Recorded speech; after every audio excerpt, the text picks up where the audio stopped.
जय हिंद दोस्तों, स्वागत है आप सभी का आज की एक नई वीडियो में। दोस्तों आज की इस वीडियो में आप सभी के सामने क्लास 12th हिंदी अंतरा बुक का सुमिरनी के मन के चैप्टर के क्वेश्चन आंसर लेकर के आ चुका हूं। अब इस चैप्टर में 3 भाग हैं दोस्तों। एक बालक बच गया, दूसरा घड़ी के पुर्जे और तीसरा है ढेले चुन लो। ठीक है, तीनों चैप्टर के मैं आज की इस वीडियो में क्वेश्चन आंसर करवाने वाला हूं। बहुत ही सरल, बहुत ही आसान उत्तर आप सभी को बताया जाएगा। बस आप सभी लोग वीडियो में अंतिम तक जुड़े रहें और ध्यान से वीडियो को देखते रहें। तो चलिए हम लोग बिना देरी के हुए आज की इस वीडियो की शुरुआत करते हैं और इस चैप्टर के एक एक क्वेश्चन को हम लोग अच्छे से समझ लेते हैं। ठीक है, तो यहाँ पे पहला क्वेश्चन है दोस्तों हमारे सामने कि बालक से उसकी उम्र और योग्यता से ऊपर के कौन कौन से प्रश्न पूछे गए, है ना। तो उत्तर में हम लोग लिखेंगे दोस्तों कि बालक से उसकी उम्र और योग्यता से परे जो हैं अत्यंत जटिल यानी कठिन प्रश्न पूछे गए। उससे धर्म के लक्षण पूछे गए, नवरसों के उदाहरण पूछे गए, पानी के ठंडा होने का वैज्ञानिक कारण और चंद्र ग्रहण की व्याख्या पूछी गई। साथ ही उससे दोस्तों इंग्लैंड के राजा हेनरी के 8वें पत्नियों के नाम और पेशवाओं के शासनकाल जैसे कठिन ऐतिहासिक तथ्य भी पूछे गए। तो दोस्तों एक इतना छोटा बालक इतने कठिन कठिन प्रश्नों का उत्तर कैसे दे पाएगा, है ना। यानी उसके लिए ये सारे प्रश्न कठिन थे दोस्तों। तो आप लोग इसका उत्तर बस इतना बड़ा लिखेंगे दोस्तों, स्क्रीनशॉट आप ले सकते हैं। अगला क्वेश्चन है कि भाई बालक ने क्यों कहा कि मैं यावत जन्म मतलब पूरी जिंदगी भर लोक सेवा करूंगा, अर्थात जनता की सेवा करूंगा। तो बालक ने ऐसा इसलिए कहा क्योंकि उसे यह उत्तर रटाया गया था। ठीक है, शिक्षा के बोझ तले दबे उस बच्चे के पास अपने मौलिक विचार नहीं थे दोस्तों। उसके पास सोचने समझने की क्षमता नहीं थी। उसको केवल रटाई गई विद्या दी गई थी। सारे क्वेश्चन के उत्तर उसे रटाए गए थे। जो उसे रटाया गया था वो उसका वही जवाब दे रहा था, है ना। अब यहाँ पे तीसरा क्वेश्चन है कि बालक द्वारा इनाम में लड्डू मांगने पर लेखक ने सुख की सांस क्यों भरी, है ना। तो लेखक ने सुख की सांस इसलिए भरी क्योंकि लड्डू मांगना बालक की स्वाभाविक बाल प्रवृत्ति का प्रतीक था, है ना। अब तक बालक जो था दोस्तों वो रटे रटाए किताबी उत्तर दे रहा था, यानी रटे रटाए किताबी उत्तर दे रहा था। तो लड्डू की मांग ने सिद्ध कर दिया कि उसके भीतर का बचपन जो है अभी भी जीवित है और वह कृत्रिमता से दोस्तों मुक्त हो गया है, यानी रटे रटाए ज्ञान से वो मुक्त हो गया है और उसके अंदर अभी भी बचपन जीवित है, जो उसने लड्डू की मांग करके सिद्ध कर दिया, है ना। अब यहाँ पे चौथा क्वेश्चन है दोस्तों कि भाई बालक की प्रवृत्तियों का गला घोटना अनुचित है। यानी लेखक कहते हैं कि भाई बालक की प्रवृत्तियों का गला घोटना अनुचित है। उसकी जो इंटरेस्ट है, उसकी जो रुचि है, उसको दबाना गलत बात है ना। और पाठ में ऐसा आभास किन किन जगहों पर होता है कि भाई उसकी प्रवृत्तियों का गला घोटा जाता है, यानी कहाँ कहाँ पे तुमको ऐसा लगता है कि हाँ यहाँ पर बच्चे के साथ गलत हो रहा है, उसको ऐसा नहीं कराना चाहिए था, है ना, उसके साथ ऐसा नहीं होना चाहिए था।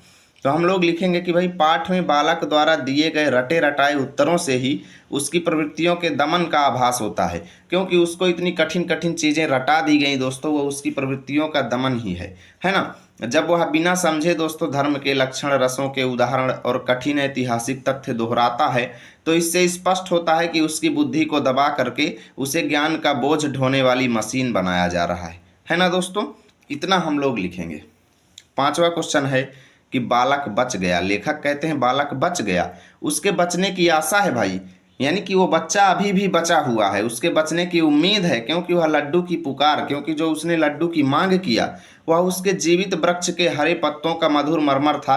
अर्थात ऐसा लग रहा था जैसे कोई जीवित वृक्ष के हरे हरे यानी कोमल पत्ते जो हैं उनकी मधुर सरसराहट हो, क्योंकि बच्चे की लड्डू की मांग ने ये सिद्ध कर दिया कि उसके अंदर भी अभी जीवन है, उसके अंदर भी अभी बचपन जिंदा है, हरे वृक्ष की पत्तों की तरह, है ना। क्योंकि भाई वो मरे काठ की अलमारी की सिर दुखाने वाली खड़खड़ाहट नहीं थी, क्योंकि जब उसने लड्डू की डिमांड किया तो वो एक मरे काठ की अलमारी का मतलब कि सूखी हुई लकड़ी से बनी हुई जो अलमारी है वो जब खड़खड़ाती है तो वो आवाज़ थोड़ा अच्छी नहीं लगती है ना। तो लेखक को जो चीज़ें रटाई गई, जो रटे रटाए प्रश्नों का उत्तर दे रहा था, वो किस तरीके से लग रहा था जैसे एक सूखी लकड़ी की अलमारी की खड़खड़ाहट हो। परंतु जो उसने लड्डू की डिमांड किया वो जीवित वृक्ष के हरे पत्तों की मधुर सरसराहट की तरह प्रतीत हो रहा था, है ना। तो कथन के आधार पर बालक की स्वाभाविक प्रवृत्तियों का उल्लेख कीजिए, यानी कि बालक का वास्तव में स्वभाव कैसा है हमें ये बताना है। तो देखिए दोस्तों, बालक को विद्या रटाई गई थी, उसका जो स्वभाव है, उसके अंदर बचपन है, खेल कूद, शरारत इत्यादि चीज़ों को वो पसंद करता है ना। परंतु वो सब चीज़ें ना करा करके उसको रटाया जा रहा है। तो उत्तर में हम लोग लिखेंगे कि भाई लेखक के अनुसार बालक की स्वाभाविक प्रवृत्तियां जो हैं वो खेल कूद, शरारत और अपनी पसंद की वस्तुओं जैसे लड्डू की इच्छा रखने में है। ठीक है। लड्डू की पुकार उसके भीतर जीवित बालपन और उमंग का प्रतीक है। यह दर्शाता है कि बच्चा जो है वो मशीनी ज्ञान के बजाय अपनी सहज इच्छाओं और प्राकृतिक आनंद में जीना चाहता है। ठीक है। अब हमारा अगला क्वेश्चन है दोस्तों कि भाई उम्र के अनुसार बालक में योग्यता का होना आवश्यक है। यानी लेखक कहते हैं कि भाई एज के हिसाब से बच्चे के अंदर ज्ञान होना, टैलेंट होना जरूरी है, किंतु उसका ज्ञानी या दार्शनिक होना जरूरी नहीं। क्योंकि ये जरूरी थोड़ी है कि उसको बचपन से ही आप फिलोसफर बना दो, उसको इतना बड़ा ज्ञानी बना दो कि जो है जिसका अर्थ वो खुद ही नहीं समझ पा रहा हो, बस रटे जा रहा है ना। तो लर्निंग आउटकम के बारे में विचार करो। तो लर्निंग आउटकम का मतलब क्या है दोस्तों? तो लर्निंग आउटकम का मतलब है कि बच्चे को जो चीज़ें सिखाई जाएं, जो चीज़ें पढ़ाई जाएं, वो उसके अंदर उतरना चाहिए। बच्चा उससे कुछ ना कुछ सीखे, ये ना हो कि बस उसको केवल पढ़ ले और उसके बाद उसको भूल जाए। तो लर्निंग आउटकम का मतलब होता है उसके लाइफ में वो चीज़ें आनी चाहिए, है ना, दिखना चाहिए, कुछ ना कुछ उसे स्किल सीखनी चाहिए उससे, है ना। तो हम लोग इसका उत्तर में लिखेंगे दोस्तों कि लर्निंग आउटकम का मतलब है कि भाई बच्चा अपनी उम्र के हिसाब से सही चीज़ें सीखे, जो उसका सिखाया जाए उसको वो अपने अंदर धारण करे, है ना। छोटी उम्र में बच्चे को खेल कूद और सामान्य समझ की ज़रूरत होती है ना कि बड़ी बड़ी दार्शनिक बातों को रटने की। अगर हम उसे ज़बरदस्ती ज्ञानी बनाएंगे तो उसका बचपन छिन जाएगा। शिक्षा ऐसी होनी चाहिए जो बच्चे का दिमाग खोले, ना कि उसे बोझ लगे। ठीक है दोस्तों, तो यहाँ से पहला भाग खत्म हुआ। अब हम लोग चलेंगे घड़ी के पुर्जे की तरफ। यदि अभी तक आप वीडियो को लाइक नहीं किए हैं तो प्लीज़ लाइक और शेयर जरूर कर दें। ठीक है। अब यहाँ पे पहला क्वेश्चन है दोस्तों कि लेखक ने धर्म का रहस्य जानने के लिए घड़ी के पुर्जे का दृष्टांत यानी उदाहरण क्यों दिया है? तो उत्तर में लिखेंगे कि लेखक ने घड़ी का दृष्टांत यानी उदाहरण इसलिए दिया है क्योंकि धर्म गुरु जो होते हैं वो धर्म को घड़ी के जटिल पुर्जों जैसा बताकर आम आदमी को उसे समझने से रोकते हैं। यानी हमारे देश में क्या है, जो बड़े बड़े धर्म गुरु बने हुए, बड़े बड़े बाबा बने हुए हैं, धर्माचार्य बने हुए हैं, वो क्या बोलते हैं कि ये धर्म जो है ये घड़ी के पुर्जों की तरह जटिल है। जैसे आप घड़ी से केवल समय को देख सकते हैं परंतु वो बिगड़ जाए तो उसको खोल करके बना नहीं सकते, वैसे ही धर्म है। धर्म को केवल आप दूसरों से समझ सकते हैं, आप उसके सार तत्व को, आप उसकी आंतरिक चीज़ों को नहीं समझ सकते, है ना। आम आदमी को उसे समझने से रोकते हैं। वो तर्क देते हैं कि जैसे घड़ी केवल घड़ी साज ही खोल सकता है, वैसे ही धर्म की व्याख्या केवल धर्माचार्यों का ही काम है। ठीक है ना। और लेखक क्या चाहता है कि भाई इस एकाधिकार और अंधविश्वास को लेखक चुनौती देना चाहता है। वो चाहता है कि हमारे देश के सभी लोग धर्म का मतलब समझें, उसे ग्रहण करें, ऐसे बाबाओं के चक्कर में, धर्म गुरुओं के चक्कर में, धर्माचार्यों के चक्कर में ना पड़ें, है ना। अगला क्वेश्चन है दोस्तों हमारे सामने कि धर्म का रहस्य जानना वेद शास्त्रज्ञ मतलब वेदों के ज्ञाता, ठीक है ना, वेद शास्त्रज्ञ धर्माचार्यों का ही काम है धर्म का रहस्य जानना। आप इस कथन से कहाँ तक सहमत हैं और धर्म संबंधी अपने विचार व्यक्त करो।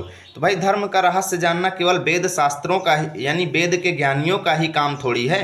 धर्म का रहस्य तो हर आदमी जान सकता है ना। तो हम लोग यहाँ पे लिखेंगे कि भाई मैं इस कथन से तो बिल्कुल भी सहमत नहीं हूँ, यानी पूरी तरह असहमत हूँ, क्योंकि धर्म का अर्थ जो है वो सदाचार और मानवता है। धर्म वो चीज़ है जिसे हर व्यक्ति को धारण करना चाहिए। धर्म का अर्थ ही होता है धारण करने योग्य, और इस पर किसी का एकाधिकार नहीं हो सकता है। ठीक है ना। जैसे घड़ी देखना कोई भी सीख सकता है, वैसे ही धर्म के रहस्यों को तर्क और विवेक से समझना हर मनुष्य का अधिकार और कर्तव्य है। इस पर किसी का भी कोई एकाधिकार नहीं होना चाहिए, है ना। तीसरा क्वेश्चन है हमारे सामने कि भाई घड़ी जो है वो हमें समय का ज्ञान कराती है, यानी घड़ी में जब हम देखते हैं तो हमको समय पता चलता है। क्या धर्म संबंधी मान्यताएं जो होती हैं या विचार जो हैं वो अपने समय का बोध नहीं कराते हैं? तो कराते हैं भाई, बिल्कुल कराते हैं, क्योंकि जिस प्रकार घड़ी हमें समय बताती है उसी प्रकार धार्मिक मान्यताएं अपने समय की जो है सामाजिक और सांस्कृतिक परिस्थितियों का बोध कराती हैं हम लोगों को, है ना। समय बदलने के साथ जैसे घड़ी सुधारी जाती है, वैसे ही पुरानी पड़ चुकी रूढ़ियों को भी बदल करके धर्म को जो है लोकप्रिय यानी प्रासंगिक बनाए रखना चाहिए। उसमें समय समय पर सुधार करना चाहिए ताकि लोग उसको ग्रहण कर सकें, है ना। अब यहाँ पे चौथा क्वेश्चन है हमारे सामने कि धर्म अगर कुछ विशेष लोगों जैसे कि वेद शास्त्रज्ञ, धर्माचार्यों, मठाधीशों या फिर पंडित पुजारियों की मुट्ठी में है तो आम आदमी और समाज का उससे क्या संबंध होगा? अपनी राय लिखिए। यानी धर्म अगर कुछ ही विशेष लोगों को, यानी धर्म अगर कुछ विशेष लोग ही समझ सकते हैं, जैसे वेद ज्ञानी, धर्माचार्य या मठाधीश जो हैं और पंडे पुजारी, तो क्या आम आदमी का और समाज का धर्म से क्या रिलेशन होगा। तो हम लोग लिखेंगे, यदि धर्म केवल कुछ विशिष्ट लोगों की मुट्ठी में सीमित हो जाए तो आम आदमी का उससे संबंध केवल डर और अंधभक्ति का रह जाएगा, क्योंकि आम आदमी फिर उन्हीं लोगों के चक्कर में पड़ेंगे, है ना। समाज में शोषण बढ़ेगा, समाज में शोषण बढ़ेगा, क्योंकि लोग स्वयं तर्क करने के बजाय दूसरों के इशारों पर नाचेंगे, और धर्म जो है दोस्तों वो खुद की उन्नति के बजाय पाखंड और व्यापार बन करके रह जाएगा, है ना। इसलिए हमें किसी भी धर्माचार्य, मठाधीश इत्यादि के चक्कर में नहीं पड़ना चाहिए, है ना। अपने हिसाब से धर्म को समझना चाहिए, है ना। अब यहाँ पे 5वां क्वेश्चन है हमारे सामने कि जहाँ धर्म पर कुछ मुट्ठी भर लोगों का एकाधिकार जो है वो धर्म को संकुचित अर्थ प्रदान करता है। यानी अगर धर्म पर कुछ विशेष लोगों का एकाधिकार हो जाए तो धर्म संकुचित हो जाएगा, यानी धर्म का विस्तार नहीं हो पाएगा। और वहीं पर धर्म का आम आदमी से संबंध उसके विकास एवं विस्तार का द्योतक है। यानी अगर धर्म का संबंध आम आदमी से हो जाए तो धर्म और ज़्यादा फैलेगा, उसका और ज़्यादा विस्तार होगा। तर्क सहित व्याख्या कीजिए, है ना। तो जब धर्म मुट्ठी भर लोगों के नियंत्रण में होता है तो वह रूढ़ियों और स्वार्थ में सिमट करके संकुचित हो जाता है। यानी जब कुछ विशेष लोगों को धर्म पर एकाधिकार प्राप्त होता है तो पुरानी रीति रिवाज चलाते हैं और स्वार्थवश उसका गलत यूज करते हैं और उसका फायदा उठाते हैं, जिससे धर्म सिमट कर रह जाता है, ठीक है। और इसके विपरीत जब आम आदमी अपनी बुद्धि से धर्म को समझता है तो उसमें तर्क करता है, उदारता और मानवता का विस्तार होता है, ठीक है ना। और इससे क्या होता है दोस्तों कि धर्म जो है वो एक जड़ परंपरा नहीं रह जाती, बल्कि समाज के कल्याण का एक जीवंत मार्ग बन जाता है धर्म, है ना। इतना हम लोग लिखेंगे। अब यहाँ पे 6वें क्वेश्चन में हमसे बोला गया है कि भाई निम्नलिखित का आशय स्पष्ट कीजिए कि भाई वेद शास्त्रज्ञ यानी वेद शास्त्रीय, वेदों के ज्ञानी जो हैं धर्माचार्यों का ही काम है कि घड़ी के पुर्जे जाने, तुम्हें इससे क्या। यानी लेखक ये कहते हैं कि भाई जो धर्माचार्य लोग होते हैं वो बोलते हैं कि भाई घड़ी के पुर्जे जाने अर्थात धर्म के रहस्यों को केवल हम ही जान सकते हैं, तुमको इससे क्या लेना देना, है ना। तो इसका आशय है कि धर्म के ठेकेदार, जिनको हम वेद शास्त्री या धर्माचार्य बोलते हैं, आम लोगों को अज्ञानी बनाए रखना चाहते हैं। वे तर्क देते हैं कि धर्म की गहराई समझना केवल विद्वानों का ही काम है, आम आदमी के बस की बात नहीं है, ठीक है ना। अब यहाँ पे ख नंबर है कि भाई अनाड़ी के हाथ में चाहे घड़ी मत दो, पर जो घड़ी साजी का इम्तहान पास करके आया है उसे तो देखने दो। लेखक कहते हैं कि हम मानते हैं कि आम आदमी के बस का नहीं है घड़ी के रहस्य अर्थात धर्म के रहस्य को जानना, ठीक है। घड़ी का मतलब सीधा सा यहाँ पे धर्म लिया गया है इस चैप्टर में, आप लोग मान लीजिएगा दोस्तों, है ना। तो अगर आम आदमी यानी अनाड़ी के बस का नहीं है धर्म के रहस्य को समझना, परंतु जो घड़ी साजी का इम्तहान पास करके आया है अर्थात जो धर्म के बारे में थोड़ा बहुत जानता है, जिसको ज्ञान धर्म के बारे में विस्तृत ज्ञान पता है, कम से कम उसे तो धर्म का रहस्य समझने दो, है ना। तो उत्तर में हम लोग लिखेंगे कि भाई इसका आशय है कि यदि आप यानी धर्माचार्य जो हैं अगर आम जनता को अज्ञानी मानते हैं तो कम से कम उन जिज्ञासुओं को तो धर्म की व्याख्या करने दें जिन्होंने इसको गहराई से समझ रखा है ना। उनके तो बस का है ही ना धर्म को समझना, कि उनके बस का भी नहीं है। अब ग नंबर में यहाँ पे बोला गया है कि भाई हमें तो धोखा होता है कि परदादा की घड़ी जेब में डाले फिरते हो। यानी लेखक कहते हैं कि भाई मुझे तो ऐसा लगता है कि जितने धर्माचार्य हैं सब अपने पूर्वजों के द्वारा दिए गए धर्म को ही धारण करके चल रहे हैं और वह बंद हो गई है अर्थात वो अब पुराने हो गए हैं और तुम्हें ना चाबी देना आता है अर्थात धर्म में सुधार करना इनको बिल्कुल भी नहीं आता है और ना ही उसकी त्रुटियों को सुधारना इनसे बनता है। तो भी ये दूसरों को हाथ नहीं लगाने देते, फिर भी ये दूसरे लोगों को धर्म समझने के लिए जो है मौका नहीं देते, केवल खुद को ही बहुत बड़ा ज्ञानी समझते हैं, है ना। तो हम लिखेंगे कि भाई इसका आशय यह है कि धर्म गुरु ऐसी पुरानी रूढ़ियों को ढो रहे हैं जो अब अप्रासंगिक अर्थात बंद घड़ी के जैसी हो चुकी है, पुरानी हो चुकी है और उन्हें स्वयं धर्म का वास्तविक ज्ञान या उन्हें सुधारना नहीं आता है, ठीक है। फिर भी वो घमंड की वजह से दूसरों को उसे समझने या सुधारने नहीं देते ताकि उनकी सत्ता जो है वो बनी रहे और लोग उनको ज्ञानी मानते रहें और उनका रोजगार यानी रोटी रोजी चलती रहे, है ना। अब यहाँ पर हम लोग करेंगे दोस्तों ढेले चुन लो चैप्टर के क्वेश्चन आंसर। यदि अभी तक आप वीडियो को लाइक शेयर नहीं किए हैं तो लाइक शेयर कर देना और आप लोग हमें इंस्टाग्राम पर भी फॉलो कर सकते हैं, है ना। ज़रूर फॉलो करें दोस्तों, आप लोग हमको इंस्टाग्राम पर भी फॉलो कर सकते हैं। हमारी आईडी है दोस्तों निखिल सर 12, ठीक है, ये आईडी है, फॉलो कर सकते हैं आप हमें अगर आप चलाते हैं तो। अगर आप यूज़ नहीं करते तो बिल्कुल भी आप डाउनलोड मत करिएगा, मैं बिल्कुल भी सुझाव नहीं देता हूँ। यहाँ पे पहला क्वेश्चन है कि वैदिक काल में हिंदुओं में कैसी लॉटरी चलती थी। जिसका जिक्र यहाँ पर लेखक ने किया है।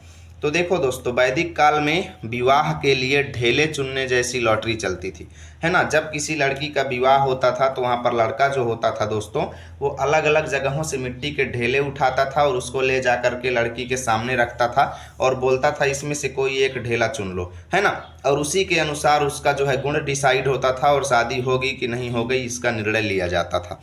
तो वैदिक काल में विवाह के लिए ढेले चुनने जैसी लॉटरी यानी कि परंपरा चलती थी, जिसमें युवक जो है वो कन्या के सामने अलग अलग स्थानों की मिट्टी, जैसे बेदी की मिट्टी, गौशाला की मिट्टी, है ना, बहुत सारे मसान की मिट्टी, बहुत अलग अलग जगहों की मिट्टी को उठा करके ले जाता था और उसके सामने रखता था। कन्या द्वारा चुने गए ढेले से उसके भविष्य और संतान का अनुमान लगाया जाता था और इसी अनिश्चितता के कारण लेखक ने इसको लॉटरी कहा है, ठीक है ना। क्योंकि भाई ये किस्मत का खेल होता था कि कन्या कौन सा ढेला चुनती है और उसका कौन सा गुण वहाँ पे डिसाइड होता है। अब यहाँ पे दोस्तों अगला क्वेश्चन है कि दुर्लभ बंधु की पेटियों की कथा लिखिए। तो सबसे पहले बात करें दुर्लभ बंधु क्या है। तो दुर्लभ बंधु दोस्तों भारतेंदु हरिश्चंद्र जी का एक नाटक है, जो कि इंग्लिश के लेखक हैं एक विलियम शेक्सपियर। उनका एक नाटक है दोस्तों मर्चेंट ऑफ वेनिस। तो मर्चेंट ऑफ वेनिस नाटक का ये हिंदी अनुवाद है दोस्तों दुर्लभ बंधु, और इसमें एक कथा दी गई है दोस्तों पेटियों की कथा। तो वही कथा के बारे में हमसे पूछा गया है दोस्तों। तो देखिए दोस्तों, दुर्लभ बंधु की कथा में एक स्त्री है जिसका नाम है पुरश्री या कह लो पोर्सिया। पोर्सिया का क्या हो रहा है दोस्तों, स्वयंवर हो रहा है, और इसके स्वयंवर के कुछ अलग तरीके हैं। पेटियों के द्वारा इसका स्वयंवर हो रहा है, क्योंकि पुरश्री खड़ी है और उसके सामने 3 पेटियां रखी गई हैं दोस्तों, एक सोने की, एक चांदी की और एक लोहे की, है ना।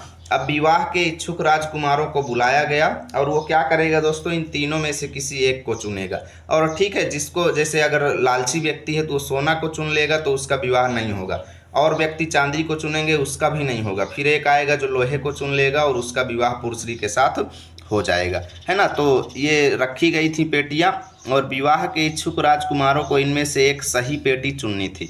जो सही पेटी चुनता है उसका विवाह नायिका यानी पुरश्री या पोर्सिया से होता है। सोना और चांदी चुनने वाले असफल हो जाते हैं, लोहा की पेटी चुनने वाला सफल हो जाता है, ठीक है। तो यही दुर्लभ बंधु की पेटियों की कथा है। तीसरा क्वेश्चन है कि भाई जीवन साथी का चुनाव मिट्टी के ढेलों पर छोड़ने के कौन कौन से फल प्राप्त होते हैं।